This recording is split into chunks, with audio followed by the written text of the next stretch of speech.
ሰላም ጤና ይስጥልን ወደ ቻናላችን ቤተሰቦች እንደምን አላችሁ? ተመልሰን ወደ እናንተ መተናል። በዛሬው ፕሮግራማችን ደግሞ አንዳንድ አዲስ አበባ የሚመለከት ጉዳዮችን እናነሳለን። ይህ በፉክክር ኮሚሽን በኩል የተነሱ አንዳንድ ሀሳቦች አሉ።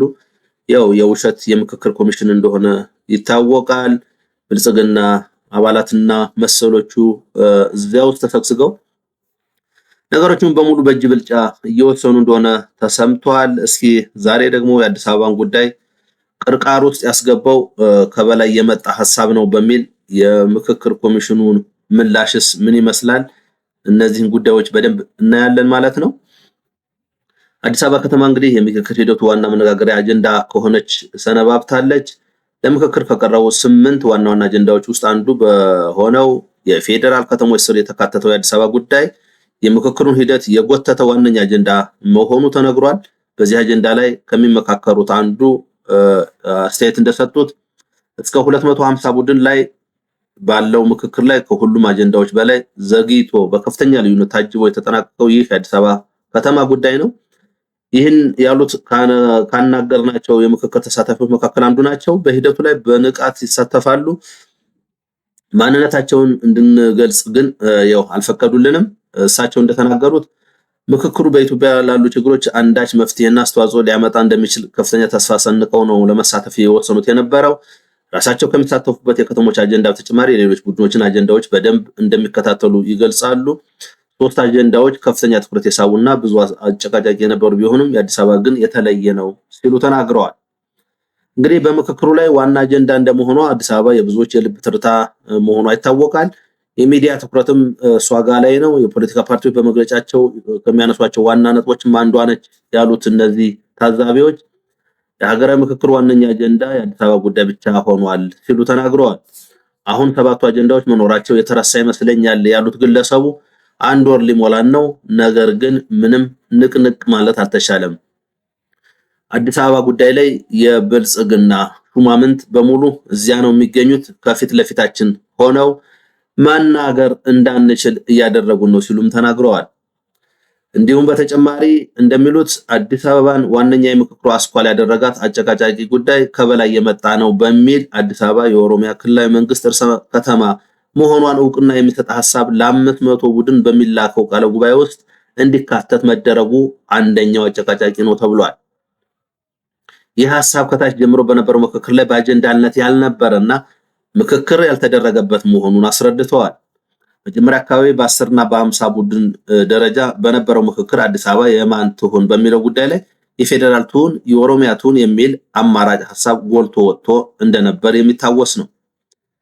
የፌዴራል ትሁን የሚሉ ተሳታፊዎች ቁጥር ሚዛን ሲደፋ በአጀንዳ ላይ የተለያዩ ሐሳቦች የደገፉ ተመካካሪዎች ቁጥር ተቀንሶ መጻፉ ብቻውን የሐሳቡን ምርጥነት ሊያሳይ ስለማይችል ሐሳብ ላይ እንዳናተኩር ያደርጋል የሚል ተቃውሞ ቀርቦ ቁጥር እንዳይጠቀስ መሆኑን ከዚህ በፊት ተነግሯል።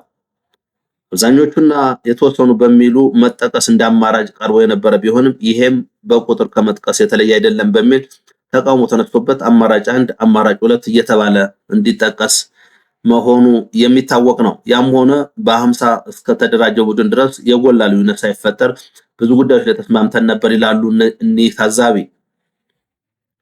ከተማዋ ራሷን የቻለች በአስተዳደራዊ መዋቅር ለፌዴራል የምትጠራ በህዝብ ተወካዮች ምክር ቤት ውክልና ያላት የራሷ ፖሊሲ ፍርድ ቤት የምታደራጅ በአዲስ አበባ ነዋሪ የተመረጠ አስተዳደር የሚያስተዳድራት የፌዴራል መቀመጫ ከተማ ትሁን የሚለው በአብዛኛው ስምምነት ላይ ተደርሶ እንደነበረ አንስተዋል።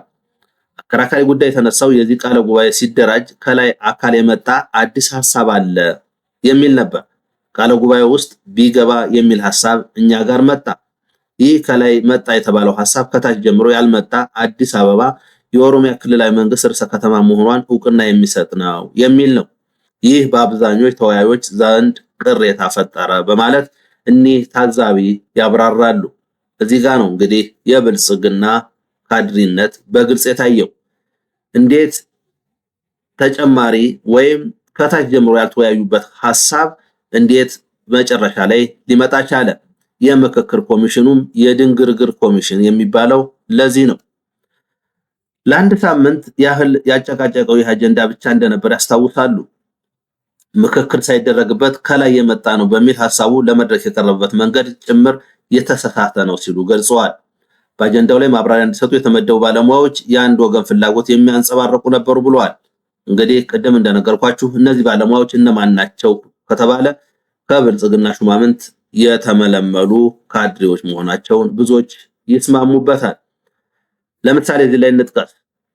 በህገ መንግስቱ ስለተጠቀሰው የልዩ ጥቅም ጉዳይ ሲያብራሩ አዲስ አበባና የኦሮሚያ ክልል በጀታቸውን እና የበጀት ቀመራቸውን እንዲሁም የአስተዳደር ጉዳይን በጋራ ያዘጋጃሉ ማለት እንደሆነ በማብራራት ማንሳታቸውን አስታውሰዋል። እነዚህ ምሁራን ተብዮች እንግዲህ ይህንን ነው ማብራሪያ ሊሰጡ የመጡት። ይህ አገላለጽ ለብዙ ተከራካሪዎች ለመቀበል የሚያስቸግር እንደሆነባቸውና እንዲያቆሙ መደረጋቸውን አክለዋል። ለኮሚሽኑም ቅሬታ ቀርቦ ባለሙያዎች ከዚያን ጊዜ በኋላ ማብራሪያ እንዳይሰጡ ስለመታገዳቸው ተነግረዋል። ባለሙያዎች ሳይሆን ካድሬዎች ብለን ብንጠቅሳቸው የተሻለ ነው። እነዚህ ሁኔታዎች ጉዳዩን ካለቅጥ ለጥጠውት በአምስት መቶዎች ማቅረብ ከነበረበት 3-4 ቀን ያህል እንድንዘገይ አድርገውናል በማለት እነዚህ ታዛቢዎች ለቢቢሲ፣ ለመሰረት ሚዲያ እና ለቲክቫ ተናግረዋል። እንዲያውም ይህንን የምክክር መድረክ ይመራ የነበረ አንድ ሰብሳቢ ጉዳዩ በጣም በውጥረት የተሞላ በመሆኑ ስኳሩ በጣም ከፍ ብሎ ታሞ ለ2 ቀናት ሆስፒታል ገብቶ ነበር ይላሉ እነዚህ አስረጂዎች። አከራካሪ ከነበሩ ጉዳዮች መካከል የከተማዋ የባለቤትነት ጉዳይ በግለሰብ ደረጃ ከሚነሱ ሀሳቦች ባለፈ በብልጽግና ፓርቲ እንደ አጀንዳ የተያዘ ባለመሆኑ ከ50 ቡድን አልፎ ብዙም ክርክር የተደረገበት እንዳልሆነ ገልጸዋል። ከ250 ቡድን ጀምሮ ያከራከረው የአዲስ አበባ የዋና ከተማነት ጉዳይ ግን የብልጽግና ፓርቲ አባላት ጭምር ለሁለት ከፍሎ እንደነበረ ከዚህ በፊት ይታወሳል። ሌላው በሂደቱ እንደተስተዋለ ያነሱት ጉዳይ አንዳንድ ባለስልጣናት አወያዮች በአካልና በስልክ በማግኘት ጫና የመፍጠርና ጣልቃ የመግባት አዝማሚያዎች ነበራቸው፣ አሁንም እያደረጉ ነው ብለዋል። ይህንን በምሳሌ ሲያስረዱ ምክክሩ እንደተጠናቀቀ ሲመጣ ፍላጎታቸው ተጓደለ ብለው የሚያስቡ አካላት በዋናነት ብልጽግና ከአቋሙ መንሸራተት እና ቃል የገባውን ያለመጠበቅ ሁኔታ በደንብ ታይቷል ብለዋል። ይህንንም የምክክር ኮሚሽን አመራሮች ማስተካከል እንዳልቻሉ ጠቅሰዋል። በዚህ የተነሳ አንዳንድ የፖለቲካ ፓርቲዎች የተወሰኑ አጀንዳዎች በይደር እንዲቆይና የእርምት እርምጃ እንዲወሰድ በይፋ ጥያቄ ማቅረባቸው ይጠቀሳል። ከነዚህ መካከል የአማራ ብሔራዊ ንቅናቄ አብንና የኢትዮጵያ ዜጎች ለማህበራዊ ፍትህ ኢዜማ እንደሚገኙበት ተናግረዋል። እንግዲህ ቢቢሲም እንዳነጋገራቸው አብን በጉዳዩ ላይ ለኮሚሽኑ የጻፈው የአቤቱታ ደብዳቤም ይፋ መደረጉ የሚታወስ ነው። እዚህ ላይ ፓርቲዎችና ሌሎች የምክክር ተሳታፊዎች ምን አሉ፣ ስለምንስ ጉዳይ ተነጋገሩ የሚለውን እናንሳ። አብን ማክሰኞ ቅሬታውን በገለጸ ደብዳቤ ላይ ካነሳቸው ጉዳዮች መካከል የአዲስ አበባ ጉዳይ አንዱ ሲሆን የሂደቱ ወሳኝ ፈተና መሆኑን አንስቷል። በአዲስ አበባ ዙሪያ የተነሳው ውይይት የምክክሩን ታማኒነት በተጨባጭ የሚፈትን ጥልቅ ሀገራዊና ህገ መንግስታዊ ጉዳይ ሆኖ እንዳገኘው አብን ማክሰኞ ነሐሴ 5 ላይ በይፋ በሰጠው ደብዳቤ ተጠቅሷል። የአዲስ አበባ ከተማ ጉዳይ የኢትዮጵያ ህዝቦች አንድነትና የሉዓላዊነት መግለጫ መሆኑን በህግ እውቅና አግኝቶ የሚያጸናበት ወይም አዲስ ሀገራዊ ውጥረት የሚፈጠርበት አጀንዳ ሊሆን እንደሚችልም ስጋቱን ገልጿል። አንድ ወገን በሚል የጠቀሰው አካል በአዲስ አበባ ጉዳይ ላይ በተደራጀ የቁጥር ብልጫ ሌላውን በሚደፈጥጥበት የድምፅ ውድድር ሊስተናገድ አይገባም ሲል ብልጽግናን ተችቷል። ስለሆነም የአዲስ አበባ አጀንዳ ከዚህ በላይ ለማስኬድ መሞከሩ ሀገሪቱ ካለችበት ችግር የባሰ ውጥረት ውስጥ የሚከት እንደሚሆን በመግለጽ በአስቸኳይ ንግግሩ እንዲቆምና አጀንዳው እንዲያርፍ እንዲደረግ አሳስበዋል። እናት ፓርቲ በሌላው ስጋቱን የገለጸው የምክክር ተሳታፊ ነው። ፓርቲው ረቡዕ ዕለት በነሐሴ 6 ባወጣው መግለጫ ሀገራዊ ምክክሩ ትኩረት ያደረገባቸው ጉዳዮችን ተችቷል። አዲስ አበባን በወከባ ብዛት ለአንድ ቡድን ሆ ብሎ ለማሳቀፍ እና አዲስ የጸብ ግንባር ለመፍጠር አልነበረም ለምክክር ተቀመጥነው ያለው እናት ፓርቲ የዘርና ጎሳ ፌዴራሊዝም ማስቀረት ማለዘብ እንደ ዋና ግብ መያዝ እንደነበረበት አመልክቷል። ነገር ግን አሁን ላይ የዘርና የጎሳ ፖለቲካ እያባባሱ ይገኛሉ ሲል ብልጽግናዎችን ኮንኗል። የእናት ፓርቲ ፕሬዝዳንት ዶክተር ሰይፈ ስላሴ አያሌው ለቢቢሲ በሰጡት ማብራሪያ መንግስት ሊፈጽም የፈለጋቸው አጀንዳዎች በምክክር ሽፋን ሊተገብራቸው እየጣረ ነው የሚል እምነት እንዳላቸው ተናግረዋል። የኢትዮጵያን ችግር ለመፍታት የሚያስፈልጉ የምክክር አጀንዳዎች በጣም የተለጠጡ መሆን የለባቸውም ነበር ሲሉ አጀንዳቸው መስፋታቸው ተናግረዋል። ስለ አንድ ሀገር ለመመካከር በየጎጡ መሸሸግ የለብንም። ስለዚህ ከእንደዚህ አይነት ሴራ ውስጥ መውጣት አለብን ሲሉ ተናግረዋል። በከተማዋ ባለቤትነትና የዋና ከተማነት ጉዳይ ላይ በምክክሩ የሚነሱ ጉዳዮች በዋናነት ምክንያታቸው የጎሳ አደረጃጀት መሆኑን የሚገልጹት ዶክተር ሰይፈ ስላሴ ምንም እንኳ አጀንዳዎቹ ጎን ለጎን ቢቀመጡም አንዱ ችግር የሚመነጨው ከሌላው እንደሆነ ያስረዳሉ። የጎሳ አደረጃጀት ችግር ቢፈታ የአዲስ አበባ ጉዳይ መፈታት ይችላል። አሁን የአዲስ አበባ ጉዳይም አጣብቂኝ ውስጥ የገባው በጎሳ እይታ ስለሚታይ ነው። ምናልባትም በጣም ከፍተኛ ቀውስ ሊያስነሳ ይችላል በማለት ስጋታቸውን ገልጸዋል። አቶ ገነነ ገደቡ የቁጫ ህዝብ ዲሞክራሲያዊ ፓርቲ ፕሬዝዳንት ናቸው። በሀገራዊ ምክክሩ ላይ እየተሳተፉ ነው። በሌሎች አጀንዳዎች ላይ የነበረው ምክክር በአንጻራዊ የተሻለ መግባባት ያለበት መሆኑን አብራርተዋል። እርሳቸው በሚሳተፉበት የሀገር ግንባታ አጀንዳ ስር በተዳሰሱ ጉዳዮች ላይ የተሻለ መግባባት መኖሩን ያስረዳሉ። በቀረቡት አማራጭ የነበረው ምክክር ጉዳይ ለኢትዮጵያ አዲስ ልማድ እንደመሆኑ ጥሩ ሊባል የሚችል ቢሆንም አሁን ላይ ግን የፌዴራል ከተሞች ጉዳይ አጨቃጫቂ ሆኖ መሰንበቱን ይጠቅሳሉ። በተመካካሪዎች ዘንድ የሚወራው ይህ አዲስ አበባ ጉዳይ በጣም አጨቃጫቂ ስለመሆኑ አሁንም ይናገራሉ። ኮሚሽኑ ምን አለ? የኮሚሽኑ ምላሽ ምንድን ነበር? የፌዴራል ከተሞች በሚል የቀረበው ራሱን የቻለ አጀንዳ ትኩረት የሚያደርገው አዲስ አበባና ድሬዳዋ ላይ ነው። በሁለቱ የከተማ አስተዳደሮች ላይ የሚነሱ የተለያዩ ጥያቄዎች በመኖራቸው ሳቢያ ዘላቂ የውሳኔ ምክረ ሀሳብ ለመተግበር አካላት ቢቀርቡ በሚል በከተሞች ነዋሪዎች እና በሌሎች አካባቢዎች ነዋሪዎች በከፍተኛ መጠን ጥያቄ በመቅረቡ ራሱን ችሎ በአጀንዳ መቅረቡን ኮሚሽኑ ገልጿል። ኢትዮጵያ ሀገራዊ ኮሚሽን ዋና ኮሚሽነር ፕሮፌሰር መስፍን አርአያ እንደሰጡት ምላሽ በምክክሩ ላይ የአዲስ አበባ ጉዳይ ሰፊ የውይይት አጀንዳ ሆኖ መቆየቱ አረጋግጠዋል። ነገር ግን የምክክሩ ተሳታፊዎች በ10 እና በ50 ቡድን ደረጃ በሚገባ ንግግር አድርገው ምክረ ሀሳብ ከቀረበ በኋላ 250 ላይ ሲደርስ የተለያዩ የሚመስሉ ሀሳቦች ቀረቡ ሲሉ ከፍ እያለ ሲመጣ ፈተናዎች እንደገጠሙት ይገልጻሉ። እርሳቸው እንዳሉት ስለ ሂደቱ ጠለቅ ያለ ማብራሪያ የሰጡት በስም ያልጠቀስናቸው ምክክር ተሳታፊ ያሉትን የሚያጠናክር ነው። አዲስ አበባ የፌዴራል ዋና ከተማ ትሁን በሚል ላይ በብዛት መግባባት ላይ ተደረሰ ይመስለኛል የሚሉት ፕሮፌሰር መስፍን ነገር ግን የባለቤትነት ጉዳይ ላይ ምን ይሁን፣ ጥቅምን በተመለከተ ምን ይሁን በሚሉ ጉዳዮች ላይ የተራራቁ ሀሳቦች እንደነበሩ አንስተዋል። በ250 ቡድን ደረጃ የተነሱት ሀሳቦች ለ500 ቡድን የሚያጠናክሩ አጠናቃሪ ራሳቸውን እንደ ተመካካሪ ሆነው ነው የተገኙት ብለዋል። ራሳቸው ሀሳብ ይሰጣሉ፣ ራሳቸው አለመግባባት ይፈጥራሉ። ይሄ መሆን አለበት ብለው ይከራከራሉም ሲሉ ገልጸዋል። ይሄ ደግሞ የብልጽግና ቡድን መሆኑ ይታወቃል። እነ ሽመልስ አብዲሳ እና አዳነች አቤቤ የሚመሩት ይህ ቡድን ኦሮሚያን አዲስ አበባን ለኦሮሚያ ለመስጠት እየተሽቀዳደሙ እንደሆነ ይገለጻል።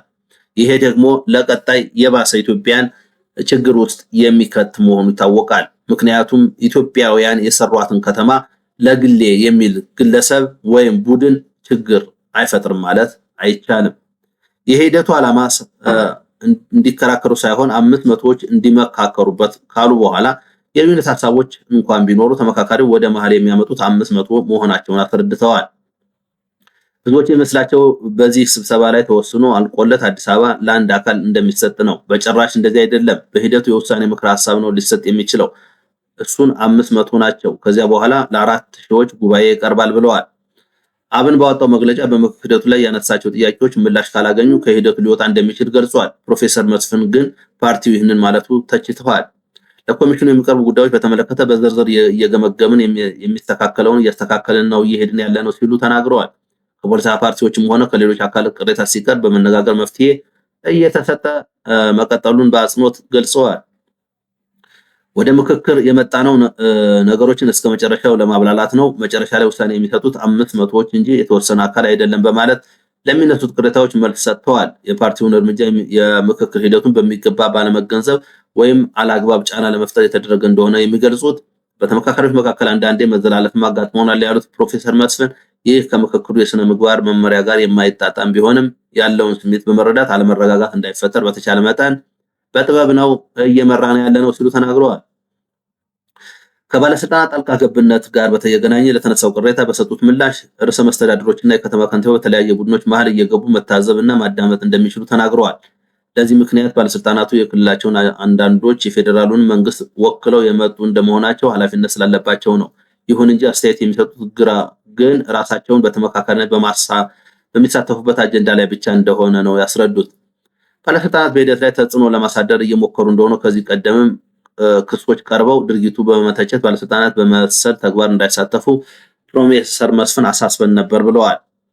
ስህተቱ ግን አሁንም እንደቀጠለ ነው የሚታየው። ስለዚህ እንደ ፕሮፌሰሩ ገለጻ በሁሉም አጀንዳዎች ላይ ምክረ ሀሳብ ሊሰጥ እንደማይችልና በሂደር ሊቆይ እንደሚችል ተነጋግረናል ብለዋል። እንግዲህ ዋናዎቹ እውነታውን የሚናገሩት ደግሞ እዛው ተሳታፊ የሆኑ ሰዎች እይታቸው ምን ይመስላል የሚለውን ተመልክተናል። እስካሁን በምክክሩ በመሳተፍ ሂደቱን በሰፊው መገምገማቸውን የሚናገሩ ስማቸውን ያልጠቀሱ አስተያየት ሰጪዎች ብዙ አጀንዳዎች ውሳኔ ሳይሰጥባቸው በሂደር ሊታለፉ ይችላሉ ብለው አምነዋል። ምንም እንኳ ሂደቱ የሚመራበት መንገድ ወሳኝነት ቢኖረውም በተለይ በአዲስ አበባ ጉዳይ ላይ ያለው አለመግባባትና የተካረረ ስሜት ጉዳዩ ቅርቃር ውስጥ የገባ አጀንዳ አድርጎታል ብለው እንደሚያስቡ ተናግረዋል። በተፈጠረው አለመግባባት ምክንያት በ250 ቡድን ደረጃ በአጀንዳ ላይ እንዲፈራረሙ ቢደረግም በከተማዋ ባለቤትነት ፌዴራል ተጠሪ የሆነች ራሷን የቻለች ከተማና የኦሮሚያ ክልል አካል ተጠሪነቷ ለኦሮሚያ ክልል ይሁን የሚሉ ሁለት አማራጮች ቀርበዋል። የዋና ከተማነት ጉዳይን በተመለከተ ደግሞ የኦሮሚያ ክልል መቀመጫ ትሁንና አትሁን የሚለው ሁለት አማራጮች ቀርበዋል። ይሁን እንጂ እንደ እርሳቸው ግምት የአዲስ አበባ ጉዳይ ቅርቃር ውስጥ የገቡ ጉዳዮች በሚመለከት በሚያወያይ ቡድን ታይቶ ነው ውሳኔ ሊሰጥ የሚችለው። ጉዳዩ በአግባብ ካልተያዘ ግን አሁን በአገሪቱ ካለው ቀውሶች ጋር ተዳምሮ ሰላምና የህዝብ አንድነት ይበልጥ የሚያናጋ ጉዳት እንደሚያስከትል ታዛቢዎች ተናግረዋል። በአጠቃላይ እስካሁን ካለው ሂደት በመነሳት በምክክሩ ተስፋ ስጋትም አለ ሲሉ አቶ ገነነ ገደቡም እንዲሁ ተናግረዋል። ስለ ምክክሩ በጎ ምልከታ ቢኖራቸውም ቅሉ በኢትዮጵያ የተለመደ ነው የሚሉት እኔ ያልኩት ካልሆነ የሚል አካሄድ ከቀጠለ የከፋ ነገር ይዞ ሊመጣ ይችላል የሚል ስጋት አላቸው። ከብልጽግና ፓርቲ በኩል አስተያየት ለማግኘት ያደረግነው ጥረት አልተሳካም። ሆኖም ግን የብልጽግና ፕሬዝዳንት ጠቅላይ ሚኒስትር አብይ አህመድ በኮሚሽኑ ተግባር ላይ ሊኖር የሚችለው የመንግስትና የፓርቲ ጣልቃ ገብነትን በተመለከተ የተነሱ ክሶች በተደጋጋሚ ማስተባበላቸው የሚታወስ ነው። አሁንም እያስተባበሉ ነው። ምክንያቱም ሴራው ከእርሳቸው የተጠነሰሰ በመሆኑ። በመጨረሻም የፉክክር ኮሚሽን ወይም የግርግር ኮሚሽን መጨረሻው ምን ይሆን? ቸርን ሰንብት።